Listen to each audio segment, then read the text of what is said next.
6 કરોડ માણસો મોટાઈમાં સુખ માને, એમાંથી થોડાક જ બાકાત હોય. અને આ નીલકંઠ વર્ણી ઊંધી વાત કરે છે.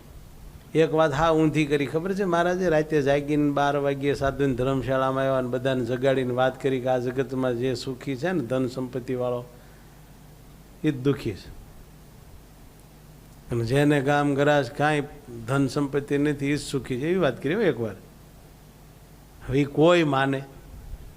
પૂછી લે, ગમે ને પૂછો, કોઈને ગળે ઉતરે એવી વાત છે કે જેની પાસે કાંઈ નથી એ જ સુખી છે,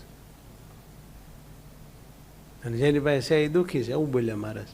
એટલે મહારાજની બુદ્ધિ અને આપણી બુદ્ધિ હાવ આમ કોન્ટ્રાસ્ટ છે.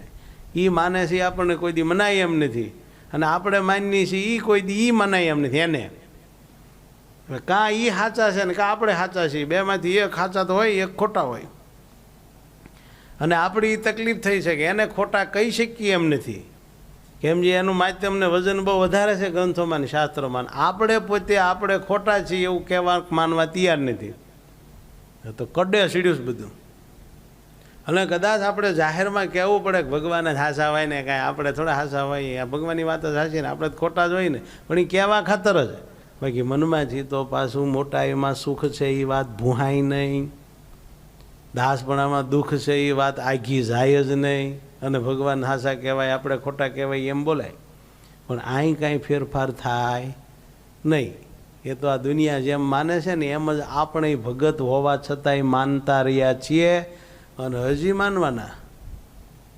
એ તો આ વાતને બહુ સમજી વિચારીને લઢણ કરીને જો બેહાડીશું તો વળી દાસપણું ફીટ પડશે. કરોડો જન્મથી આપણને દાસપણું ફીટ પડ્યું નથી, એટલે તો જન્મ મરણમાં છીએ. આ જન્મે કદાચ જો ફીટ પડી જાય ને પૂરું થઈ જાય તો સુખ જ ઓલામ માન્યું છે.